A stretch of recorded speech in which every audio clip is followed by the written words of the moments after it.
অনেক মা বোনরা জোহরের নামাজটা পড়েন 3টা 3:30টার দিকে, ম্যাক্সিমাম মা বোনরা এই কাজ করে। কেন?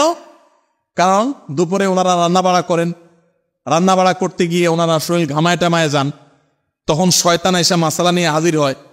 শয়তান ওনার মাথায় একটা মাসালা ঢুকায়। কি মাসালা ঢুকায়?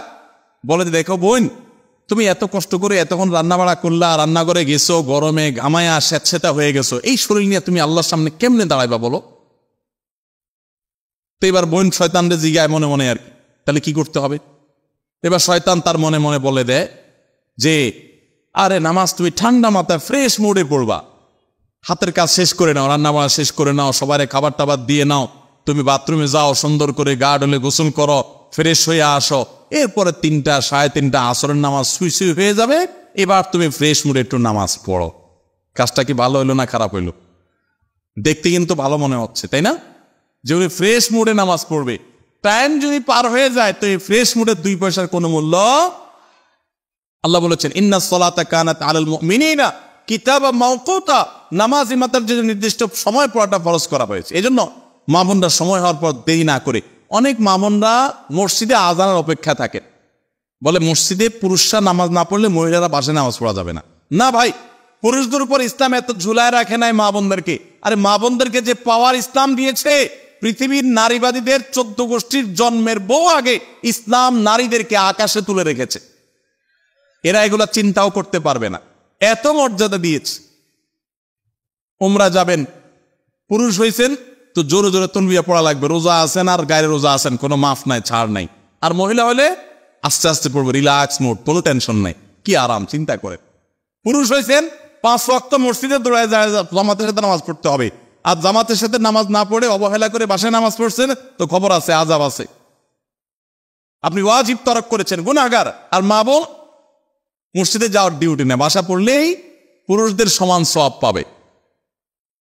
ভাই, একটা একটা করে আমি দেখাই, অন্তত 10-20টা আমল আমি দেখাইতে পারবো যে পুরুষদেরকে আল্লাহ এবং তার রাসূল কষ্ট করে করতে বলেছেন। একই কাজ মহিলাদের বিনা কষ্টে আরামসে রিল্যাক্স মোডে করতে বলেছেন, সব সমান, কোন কোন ক্ষেত্রে আরো বেশি।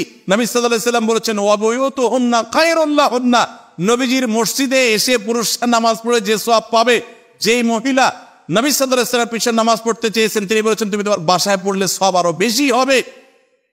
মা বোনদেরকে ইসলাম এত সুযোগ দিয়েছে। তো যাই হোক, এত সুযোগ পাওয়ার পরও অনেক মা বোন তারা হেলায় হারা রমজানের এই আমলটা যদি ধরে রাখতে পারেন, পুরুষরা ওয়াক্ত মতো জামাতের সাথে আর মা বোনরা ওয়াক্ত হয়ে গেলে নিজ জায়গা দেরি না করে নামাজ পড়ে ফেলেন, ইনশাআল্লাহ আপনার রমজান 30 দিনের হবে না, আপনার রমজান 365 দিনের হবে।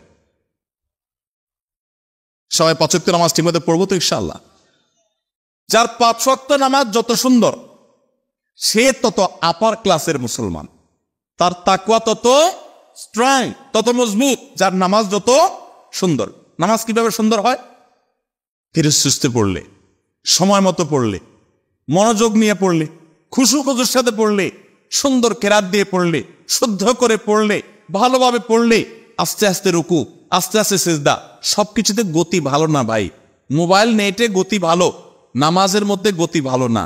নামাজের গতি যত কম হবে, যত স্লো হবে, যত আস্তে আস্তে হবে, যত ধীরে ধীরে হবে, তত নামাজের মর্যাদা আল্লাহর কাছে বেশি হবে। আপনার মসজিদে যে মুসল্লি সবচেয়ে বেশি সময় নিয়ে নামাজ পড়ে, আপনি বুঝবেন এই লোকটা সবচেয়ে আপার ক্লাসের মুসলমান। নামাজের ক্ষেত্রে অন্তত, তার অন্য ক্ষেত্রে ত্রুটি থাকলে সে অবশ্যই দোষী হতে পারে, বাট নামাজটা তার সবচেয়ে সুন্দর, কারণ সে নামাজের সবচেয়ে বেশি সময় নিচ্ছে। এজন্য সময় নিয়ে ধীরে ধীরে সুন্দর করে নামাজ পড়বো তো